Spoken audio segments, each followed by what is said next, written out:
Yes, well, as we get older and older, I'm 77 right now. You can't live forever, you know. So if this procedure I'm going to have to clean the blood doesn't work, then I've got probably a few more months to make it before my kidneys shut down, you know. So that's kind of why I'm kind of going along with the interview at this time. You're seeing that what you went through is just too important for people not to know about. Yeah. Yeah. Can you just, can we start at the beginning with your military career and just walk through what exactly your experiences were? I was drafted into the military and got into the U.S. Army. After that, I was sent to the Signal Training Center in eastern United States. What year would this be? 58. I went through the Signal Training course. And at that time, I went through the radio teletype course and also the cryptography course, crypto. They had 5 instructors that were getting out of military service. So they pulled the top 5 students, and I was 3rd in the class. So I got pulled as an instructor. Now, were you at this time also working yet for CIA? No. Not yet? No. After one day, my boss came to me, and he said, how would you like to, make some extra money? And I said, oh, money is good. So he's explained to me that he could put it through. I would have to get a top secret White House Q clearance for the job, And I thought, boy, must be a pretty exclusive thing, And I said, well, what is this? And he said that I'm director for the CIA for Eastern United States, And I said, oh, I didn't know that. And he said, you weren't supposed to. After about 6 weeks, my security clearance came through, and I got my CIA card.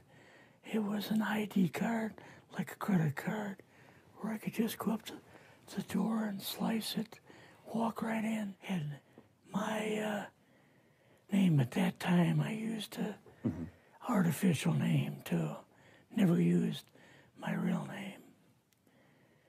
I started working with him on the project he was on, and that was Project Blue Book, which was kind of partially a fraud. You're saying some of the Blue Book cases were Yes. were completely fictitious? Yes. But the cases that we got came from, I think it was Fort Belvoir, Maryland. Fort Belvoir? Yeah. And it didn't come from the Pentagon, or it didn't come from CIA headquarters. But we would get reports about a certain sighting that they had in Mexico or Italy or something like that. And then we had people that would follow through on it, that would go out and interview the people to see if they were nutcases or if it was real, So they'd be going overseas frequently? Yeah, I wasn't, but I always stayed statewide. But the people we had working with us from the CIA would do that.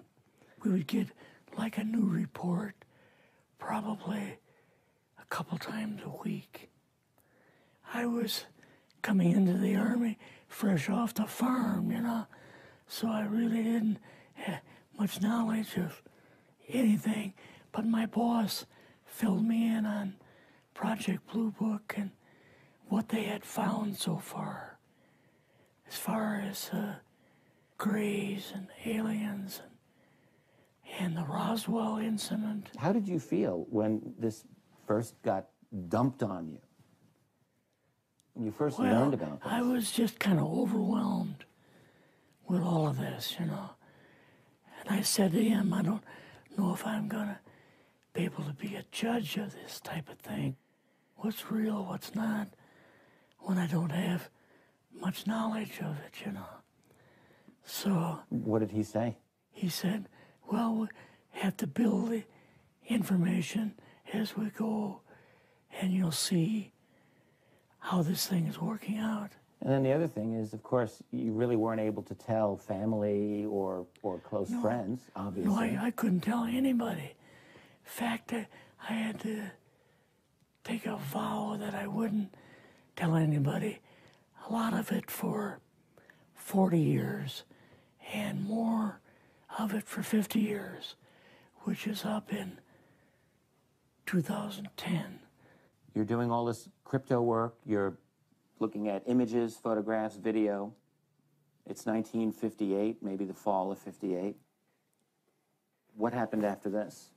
At that time, the Project Blue Book thing kind of went pot, you know. If you remember, back in those days, they kind of declared it as a nothing, you know. Mm-hmm. Right.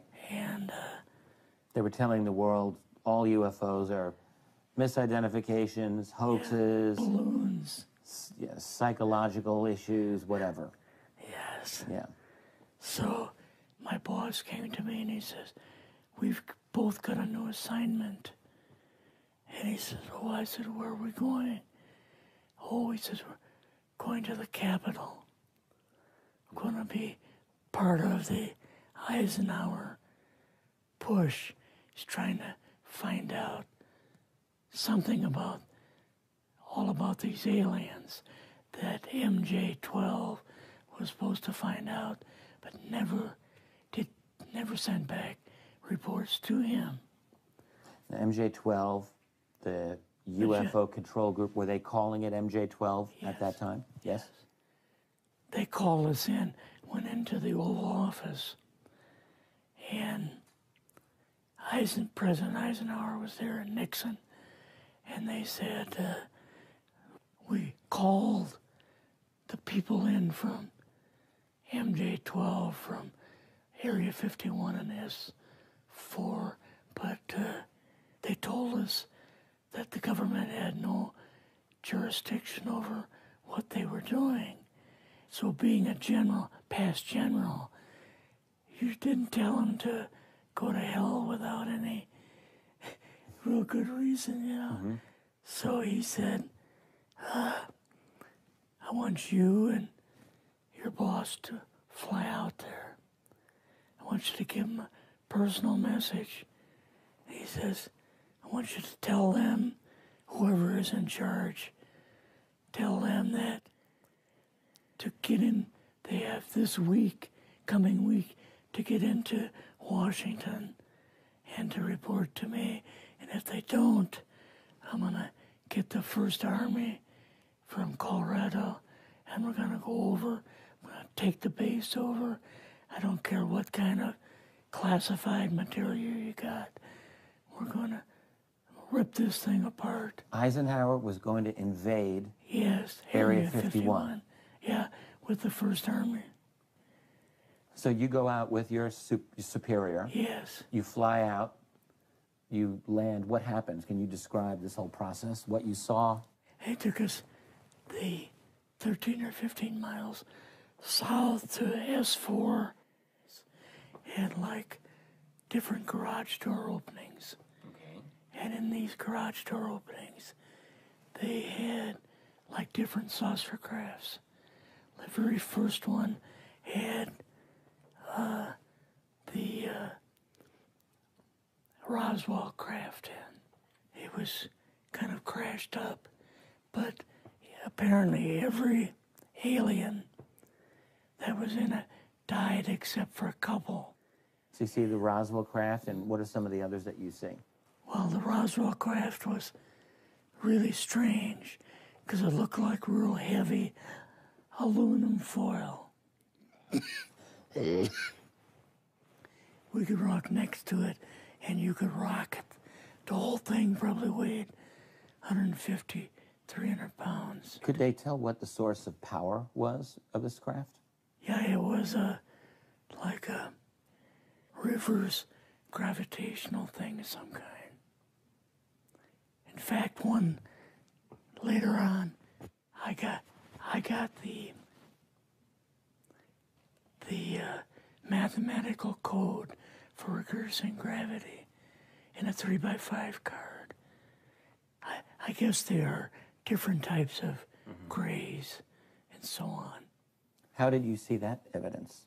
Well, at the later on at S4, we viewed the autopsy film, and then the colonel said, "What we've got in here is we're interviewing a gray alien."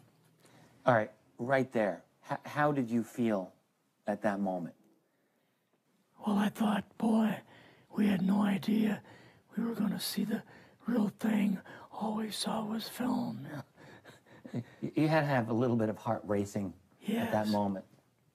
My boss was able to go in and had a partial interview with him. So what did this gray alien look like? Could you describe him a little bit? This one looked a little bit oriental. So I'm just wondering if it looked almost human, what about this didn't look human? No, it didn't look human as far as the skin tone and basically the shape of it and the size. How was its head size compared with a normal human, for example? Brain was kind of a little bit bigger. And some of the nose was very, very small. And the ears were just like holes. Mouth was very small. Now, why were they bringing you out here at all, anyway, to see an alien? What was the point? To go back and tell the president they actually had one. So he did not know at this point No, if there was an alien at S4. no. What did you do then at Area? Were you done, or did you have other things to do at Yes, S4? but basically we were kind of done. Went back to Area 51. They took us into the main building, and there we saw a U-2, which of course we didn't know existed, and a model of the SR-71. Yeah, the Blackbird. So, but like I mentioned earlier, it was not a model of the current Blackbird, It's an earlier version. but an early version. Did you go directly to Washington after this? Yes. Or did you go somewhere else? How did they get, did you fly regular airline or? We flew back to the commuter plane back to the air base, and then took President Eisenhower's Lockheed Electra back to Washington. You and your supervisor, Yeah. superior officer, and now you're meeting with the president? Yes. Can you describe this? Well, we met with him in, the second story of the old OSS warehouse building. And Eisenhower and Nixon were there, and also Hoover was there. So he asked us what was going on, and we told him about the alien, the whole situation, and the black projects and so on. And he was just totally shocked. He appeared for the first time to be worried. You know, like he was worried. I would think that Eisenhower would, I mean, he certainly knew that flying saucers were real. Yes. He knew that there were aliens. So I guess I'm just wondering, what would he have been, really surprised about? Surprised about the black programs. Eisenhower said, got to keep this thing completely secret.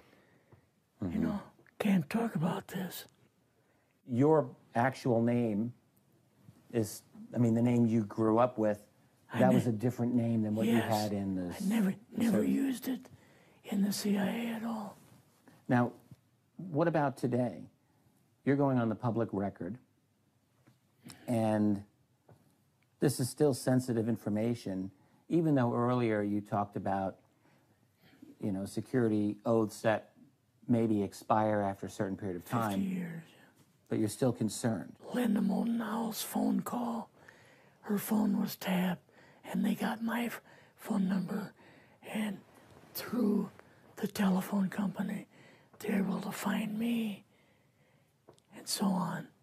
When they found you, what happened? I was going to a grocery store. Two guys in a black suits come out of a black Lincoln town car and came over to see me. And they told me that I better not publish anything or talk to Linda about any more things. So at that time, I did, you know, I stopped. That was enough to intimidate you. Yes. Rather remain anonymous. Never show my face on anything. Really, thank you for doing this. Yes, this was, I guess, kind of a good idea because I feel much better having talked about it. I kind of feel like there's a load off my shoulders. Really? Because I had an awful lot of secrets that I had kept over the years.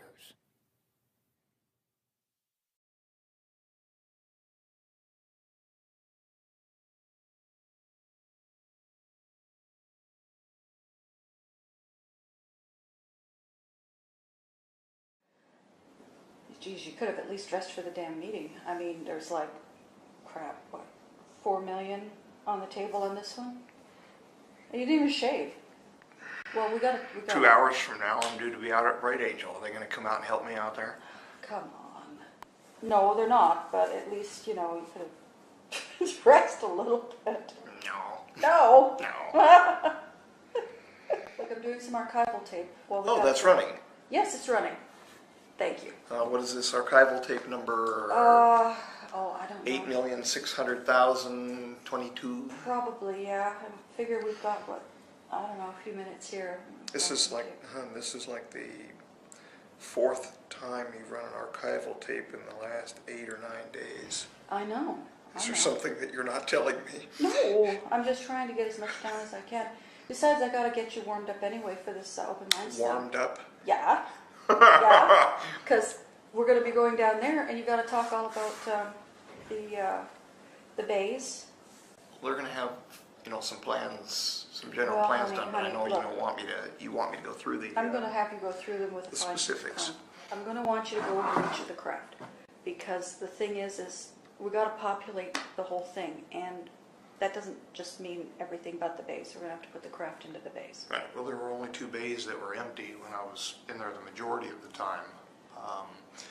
They were sitting empty, and then there was one that had one I presume a craft that had a tarp over it that I couldn't really ascertain what was in it whatsoever. And then the Roswell craft, I understand, was under the one tarp, and then its reproduction vehicle was in another bay. Okay, now let me ask you something here, because the Roswell craft, the information that you got about the Roswell craft, Yeah. did that come from direct observations, or was that mostly from briefing stuff? How did that come? Most of the information that I have about the terrestrial, the P-24 Roswell craft was from direct briefing. Okay. It was a generally chevron shape, and it took its controlled surfaces, took the lines on the outside of, I guess we could tell them about the F-22. And the inspiration for the F-22 Raptor. Yeah, it inspired it, but yeah. The actual craft, though, that I saw was under a tarp. It was a very heavy black leather tarp, and I'm not sure if you made it by the bays at all? No. Or they No, allowed you to see? they had me directed down a different All right. way. I never got to the base. So off into surveillance you went. I went off My over favorite toward field. the fire control and off into the surveillance of communications. Yeah, and the reproduction vehicle I saw uncovered some bays down from the tarpaulined vehicle, and I could clearly see a generally triangular shaped craft with bay windows in the front of it. Now I know that inside the craft, for instance, you know, a lot of this ufological lore is all bull about how the craft looked and all of that. I've heard some very strange you know, ideas about what the craft was and all of that, but it was generally a terrestrial craft. It was actually built to generally operate in the environment which we have now. That's what most people don't realize, is that it was really not intended to be anything but terrestrial. Right. It was provided a time jump, if you will. I mean, I know the popular term is jumping because of Battlestar Galactica sci-fi that came out, but there was a jump from their time to back into our general time frame, and of course that ended up terminating in 1947. But the seats, for instance. What about you know, the details on that? Well, there were molding seats. For instance, the individual would sit down into the seat, and they would actually get into the seat. It was almost like a body glove situation, and they were able through biofeedback. They coming back in or what? Biofeedback systems. Let's hope they're done. Wow, what the hell is this? I don't know. There's not supposed to be any other meetings in here No, there isn't. right now aside from our own. So maybe it's just security going through the back. Maybe. In any case, through biofeedback systems and direct biological interface, they were able to control the craft without control surfaces, without Like joysticks. Joysticks and the like. No buttons or anything like. So it basically like was biofeedback from their own neural systems. And right. It was a direct feed, a direct input from the neural systems into the craft, and where they looked specifically had to do with the implants like Corso.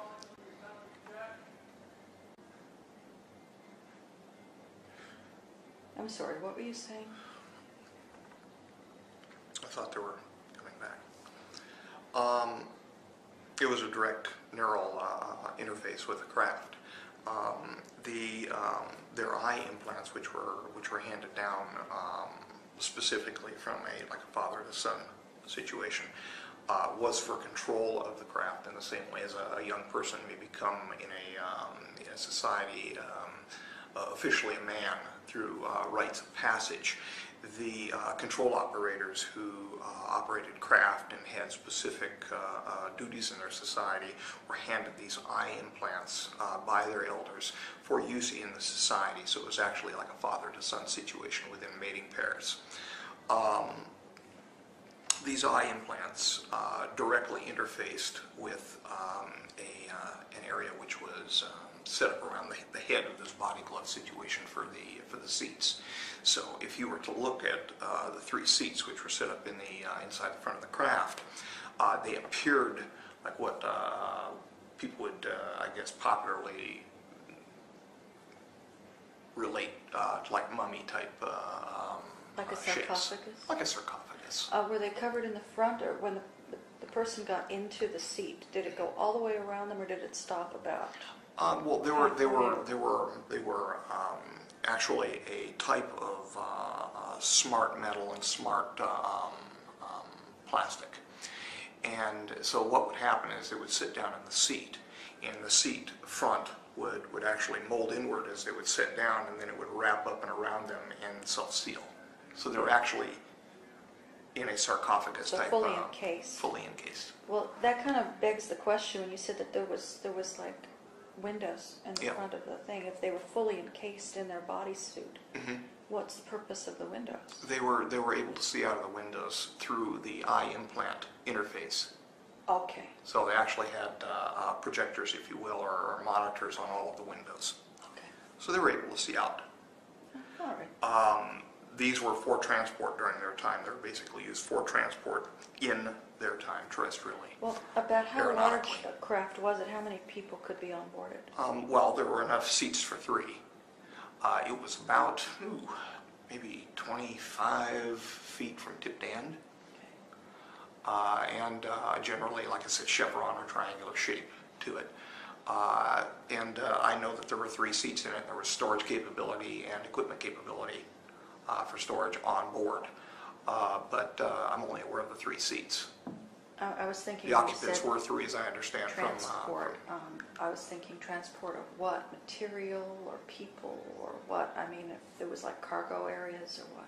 sampling material, investigative material, recording equipment, weapons. They were coming back definitely to record and, Right. and observe. Right. Their specific reason for coming back at that time was an exchange reason. What they were trying to do is they were trying to influence what was going on in popular society and in global society at the time. They knew what we were leading toward. When you say exchange, a lot of people misunderstand that. They think it's Not going to be personal like exchange. we'll grab somebody and bring them to that time and then leave Or you mean somebody like the else. Serpo garbage? They, No. they presume and then they build these Serpo. No, I'm talking about nudging of society forward by influencing what was present in society. And it was a matter of psychological, matter of political nudging that they were intending on doing. And what they can do is just simply interface with computer systems, add information into the computer systems, and while an individual who might be sitting in a particular white-collar laboratory in an IT service or the like, would see an idea in front of him that could be added, and he would become its inventor. Aha. It was a way of nudging forward and hopefully nudging forward to a lack of catastrophe. Right. They had 24,000 years to after recovery to slowly work on it, so then they started going back in time in an effort to prevent what was going to happen to us, what we've inevitably now avoided. Right. So it was about 25 feet. About 25 feet in length, yeah, tip to tail on the craft. Okay. That's the reproduction vehicle that I saw. What's the exterior? And I can see the blue-white sarcophagus-like items inside the craft in the reproduction vehicle, but I could not see the actual vehicle, which I was told was the Roswell vehicle. I didn't actually physically see it. It was under a tarp. Yeah. It did match the general shape of the vehicle, though, that I saw in the later bay. The one that was the reproduction vehicle. What was the exterior? Was it like what, gray? Was it? Yeah, it was a pearlescent silver. It, as I understand, was a silicon composite, and it was very beautiful. But it had a shine to it. But you know how an individual almost seems how they swallow their words when they speak. Yeah. The shine seemed to come from it, but it was almost swallowed by the iridescence of the craft. It was very strange. Okay. It was very strange appearing. And this was a reproduction vehicle, so I'm making the assumption what they were doing is they were reproducing the craft as best they could using technologies that we had available to reproduce it. Again, I'm not an engineer, but that's what it looked like, the reproduction vehicle. Okay. And the so-called, I don't like the name of it, but the so-called sport models that were called in the first couple of bays looked about the same. Their surface looked about the same. There was really no texture to mention, no graininess to it or anything like that. They were very, very smooth in appearance, and the iridescence was about the same as the Roswell craft for those two. The Orion ship, which was down at 4, which was right after what I heard was the Roswell craft under the tarpaulin. Okay, there was what, there was 9 altogether bays. Well, there were 9 bays. So it was about midway down. Yeah, there were 7 bays that were filled. One had the tarped Roswell craft. One of my understanding was the tarped Roswell craft. Then there was one item that was tarped off that I didn't know what was under it. Never heard what was under it. It was just a tarp that was covering something. It was a lump, essentially an amorphous type lump sitting there. So something was under it. So that's the Roswell craft, the under a tarp, the tarpaulin that was just an unknown subject. There were 2 sport model-like, a typical flying saucer with a protrusion on the top center and the bottom center, which made it look a typical flying saucer type. Okay. Format. Just out of curiosity, The bottom protrusion did not look like the sport model, the so-called sport model that's out in children's toys and models, or how it was exactly described by Mr. Lazar. So it was close, but that's not exactly how it looked. How did the bottom look? There was a protrusion. The bottom did not appear as aerodynamic as what I've seen, at least in the drawings. As the bottom of the hull, if you will, moved downward, there was a somewhat of a deformation downward, and then it wrapped under. So the deformation actually looked more pronounced than what I've seen described. Okay. The deformation on the top of the craft appeared generally like I've seen described, except for there were still too many defined edges to it. It almost seemed that it was entirely curved. Okay. It looked like a manifold mathematician's nightmare. It was entirely curved. It was very beautiful. I didn't see any item extended up from the top center, what some people have called a periscope. I've heard called a periscope. I didn't see anything like that on the craft at all. And I didn't see anything that looked like a port that would support it on the top of the craft. I saw the tops of the craft. Because you were looking down. Right. From the catwalk. From the catwalk. I didn't get a chance to really look from the first floor at all, because I couldn't open the doors to look. And when I was passing through the first floor area, none of the red shirts would allow me to look. The Galileo people would allow me to look in there. So if there was a deformation on the bottom of the craft, Yeah. did you see, I know looking down it's hard, but did you see how it was set? Was it set on a platform? Was it hovering? I can't really say for bays 1 and 2, because I could see through into bay 2, and I saw actually through into bay 1 from bay 2 from the catwalk, but I can't really say. Maybe it was attached. This is conjecture. Maybe it was attached to the system to conveyor it down into 1B. That's right. But it did not appear to be moving or otherwise hovering. Okay. Because there was that transport system that was used to rotate it halfway down so that it could be given the diagnostics and everything. Yeah, it was generally brought up on a between a 30 and a 40 degree angle, and then dropped down into the 1B area, where they worked on them and did diagnostics of some variety. I wasn't part of the project. Okay. Now the Orion craft, that one didn't have the same exterior configurations. No, it was different. That's the exact word I was thinking. It was configuration. Configuration.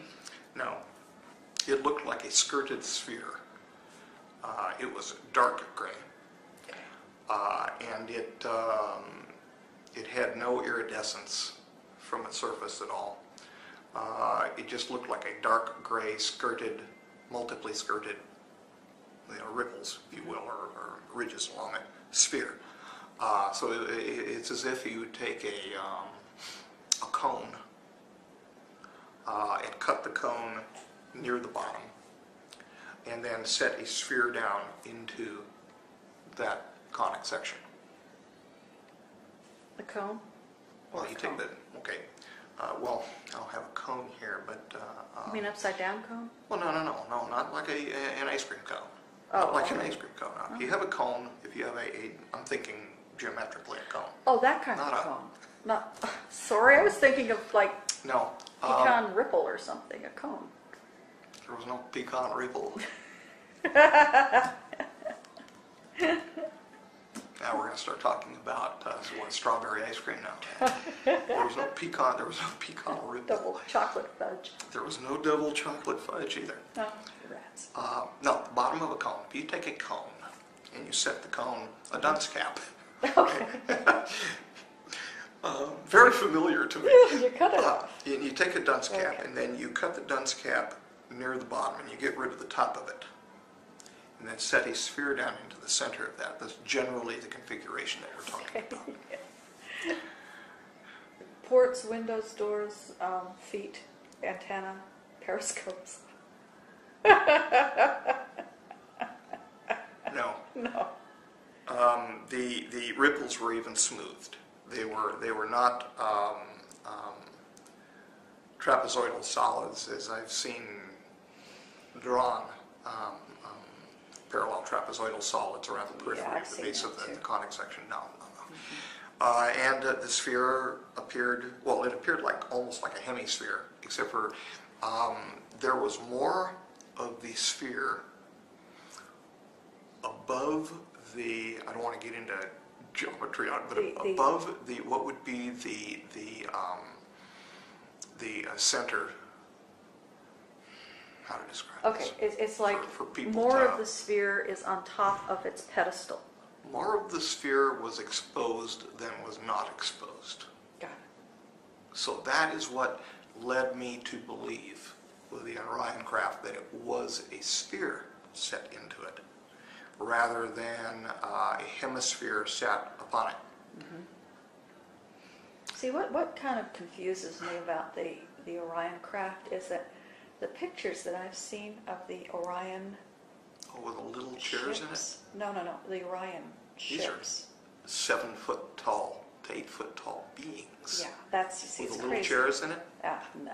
But what I've seen, the pictures that I've seen of those Orion vessels, Yeah. they are elegant and graceful and long and linear. Oh, you're talking about the ones on orbit. Yeah. That's different. They are gorgeous. These and are they have- earliest. They have like These are earlier. no bearing, These are nothing resembling it. No. The craft which was there as part of an exchange program. This craft was part of the earliest exchange program that went back into the Eisenhower administration. The stuff that they showed up with later on to remove the heirlooms and such. Those And craft to are deposit. gorgeous. Oh no! They're very. They remind me of Silent Running. Yes, very a lot. beautiful, very That may be linear very and presaging. But graceful. But what's in those bay? no, that's what's just in that bay is like a two-person. That's a two-person Orion vehicle. That's not a multiple-person interstellar craft. Okay. You could fit 1,000 of those little tiny Orion craft that I saw up at S4 into one of those. and have room. Oh, yeah, Would have room to room spare. for people and Room to spare. room to spare. Tons of room to spare. No, those were here and there are still a couple on orbit that were left. I know. And But I don't think it's probably even an archival tape appropriate to discuss no, but what I'm would just be the ultimate purpose. No, end. I'm just not even going to get there. I was just making a comment Not about the the purpose. I mean, structure. the purpose is they got stuck here just in case. I know, but I'm just Stay saying the behind. structures are so different from what I've seen. That's just amazing. Yeah. Well, What's in the they're, bay? it's as different as what one would make talking about ships today, a dinghy versus a cruise liner. Yeah, exactly. It's they had variations in their craft, have or would have. This is a paradox we're talking about. So, Yeah. would have variations in their craft, just like we do. Yeah. Anyway, So the about how Orion big craft. is it? The one that's in the bay. Oh, about 30 feet diameter, circle the conic base, about 30 feet. And in diameter and about 15, 18 foot tall. Okay. So they are a lot flatter, if you will, than they are tall, as seen in most of these hokey drawings. They're actually a lot flatter. They don't exactly look like what I've seen drawn. And that's one of the problems. That's one of the problems in the testimony. There are very small, I'm talking about Bob's testimony. There are very small things about his testimony that don't add up. Now, there's a couple different possibilities that can be worked through here.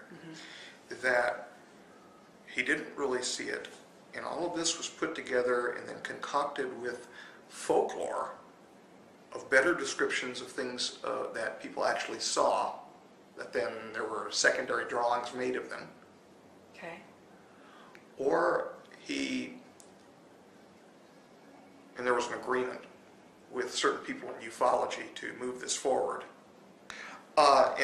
for fame. Yeah. For fame. Yeah. Well, he was. And that didn't even work out well. My God, he was supposed to be his quote unquote ticket to the big time. That didn't work out well, and I think it's possibly because of the anger, the defensiveness, the rudeness.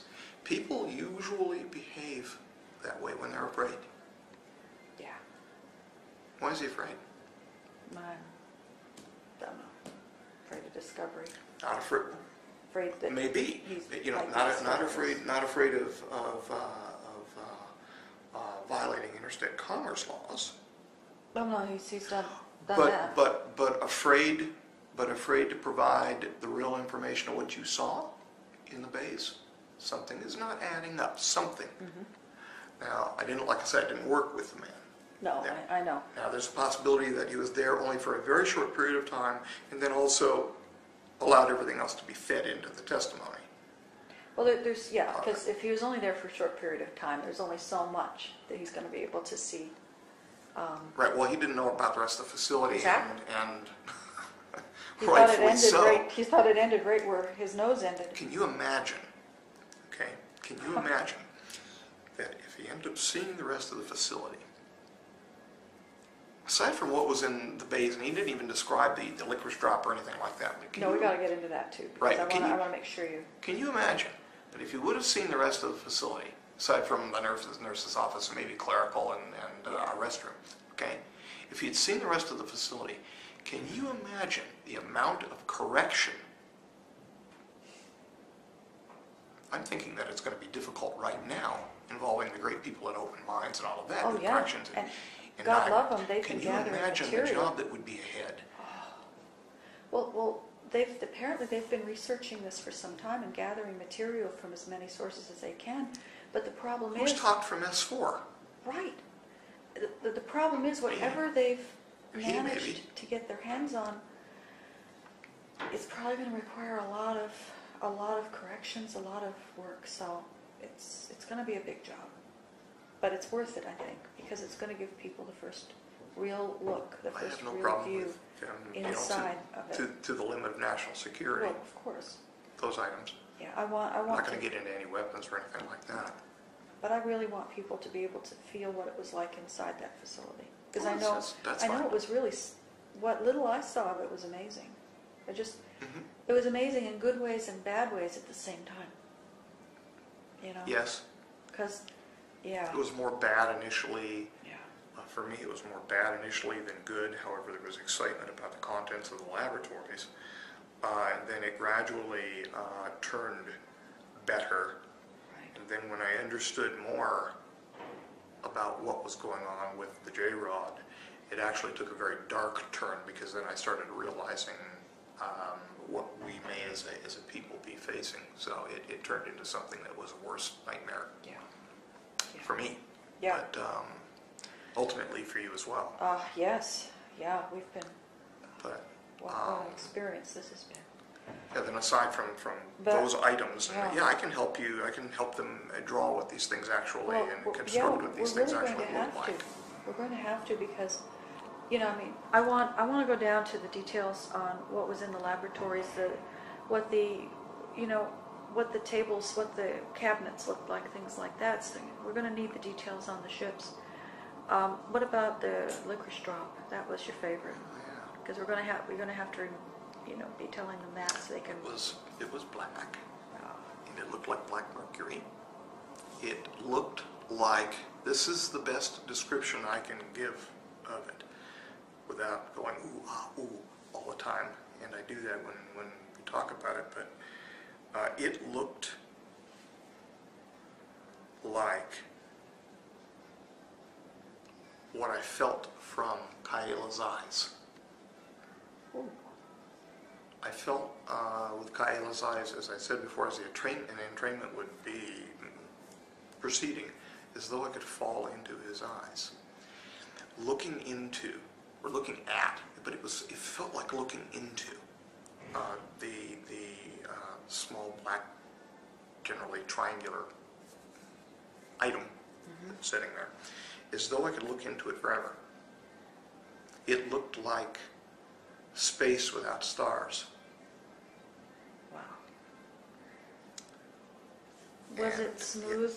Or was the triangular angles really defined? It was defined, but yet it was smooth. The tip and the two base vertices, if it was a triangle, the vertices were fairly well defined. But everything else looked very smooth. It had a protrusion on the top, generally triangular protrusion along the top, but that protrusion was very smooth as well. It was not. It had a very nice curvature to it. It was, I only saw, I saw it from this angle and I saw it from this angle. I did not see it from the open bay angle. And that was because I didn't look, because as I got down next to the open bay, there was the seal standing, so I turned around and I walked more, and as I walked, then I generally curved over toward the windows to look, the bays, over the bays to look. And so I just kind of slowly learned how fast that curve could be as I was walking away from the seal without him yelling at me too quickly. Right. And so I didn't do it very quick in front of him because it would be very pronounced, but I gathered they figured the game out eventually anyway. So I got a chance to see it generally from the front, mostly from if this were the front, this were the rear end. In most cases, I saw it from this angle. Okay. To you. Okay. So I was coming off. It wasn't exactly down midline of the triangle that I was seeing it.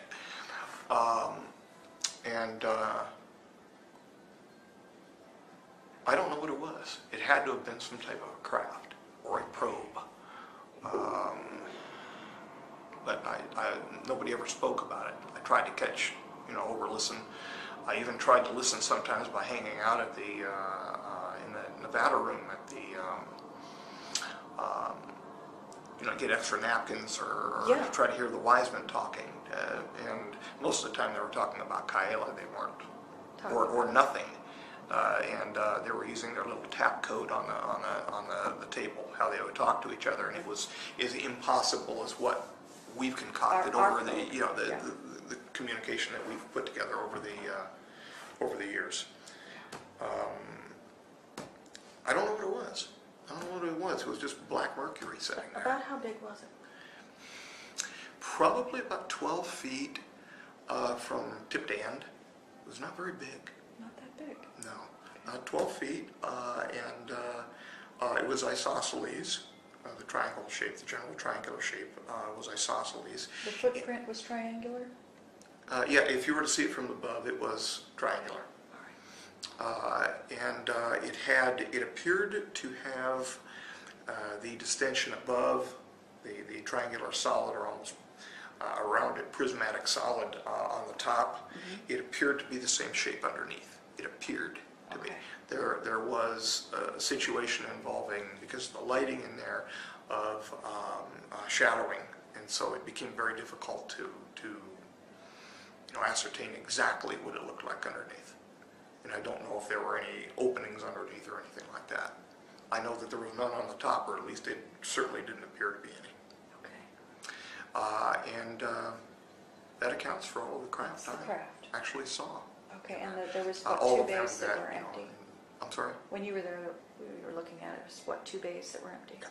Okay. And 1 tarp over an unknown, completely unknown? Over an unknown, yeah. And that unknown appeared to the tarped area. There was a bump under it, so there was something sitting there. And if I were to guess, I would say that there was a saucer of some sort sitting there, a saucer shape. But I'm really not sure. I mean, the tarp was pulled over it, but it was not pulled over it uniformly. So there were areas of distension underneath that did not appear to be distension from an object pushing up through it. It appeared to be distension by simply not pulling it uniformly. Okay. There was crinks in the tarp. Mm-hmm. And these are heavy tarps we're talking about? Yeah, there were like a black leathery tarp. We're talking several hundred-pound tarpaulin. We're not talking about parachute material tarps. We're talking about Oh no, heavy. we're talking about very heavy, thick, leather-like covers. Was there any, did you notice ever any seams or anything? Like On the covers? The covers, yeah. I didn't notice. Okay, it's just... It just appeared to be a very large stick of black chewing gum. Like, that's what it looked like to me. Okay. All right. I think that's about... Yeah, because we're going to have to go over all the details on the ships, as well as all the contents in the laboratories. Yeah, I don't know where some of these drawings come from. I have seen a couple of them That's what since got me retirement. baffled. These little chairs in this thing. The Orion craft carries 2 people, 2 Orions, and there are no chairs. Now, they're tall people. Uh-huh. They're tall people, so, I mean, they would just be, just standing? On the inside of the sphere. Yeah, but... You know, yeah, I don't know how they work.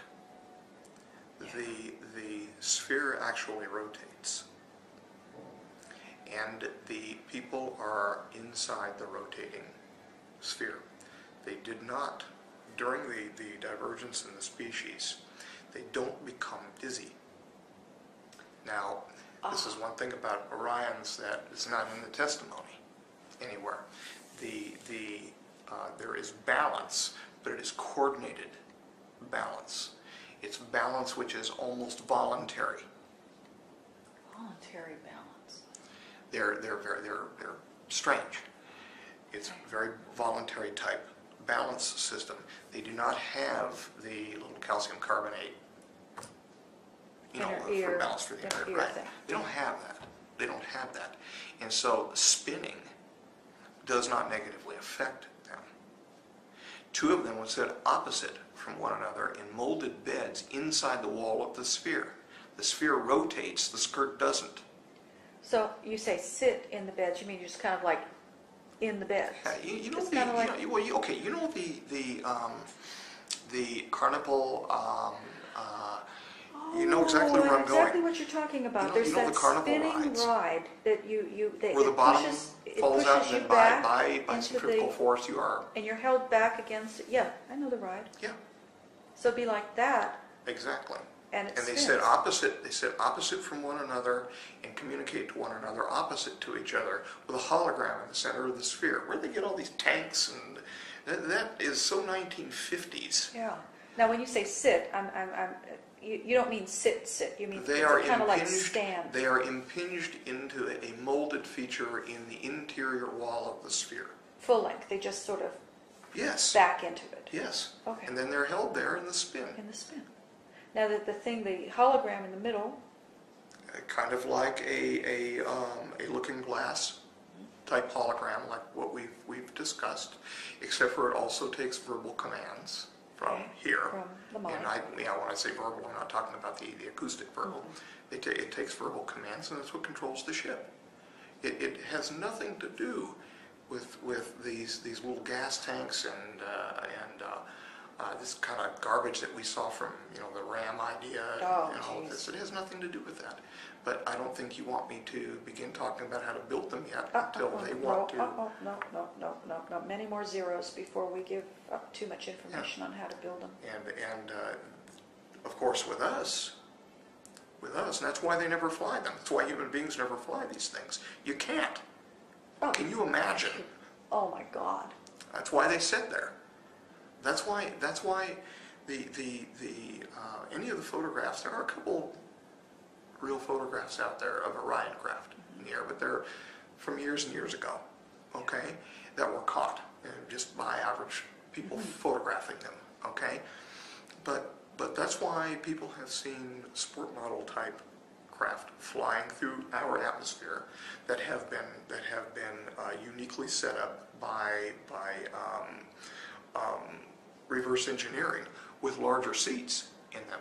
That's why the Orion craft are never seen. You cannot get into one of these things and fly as it is intended to fly without dumping into the ground because you get dizzy. Oh jeez.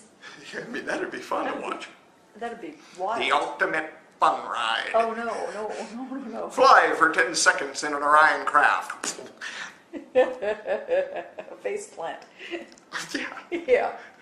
Oh yuck. Yeah, can you imagine? A face plant in one of them? No. Can you imagine that? But they're actually molded into the walls of the sphere as it turns. I don't know where they get all these ideas, these little tiny seats in an Orion craft.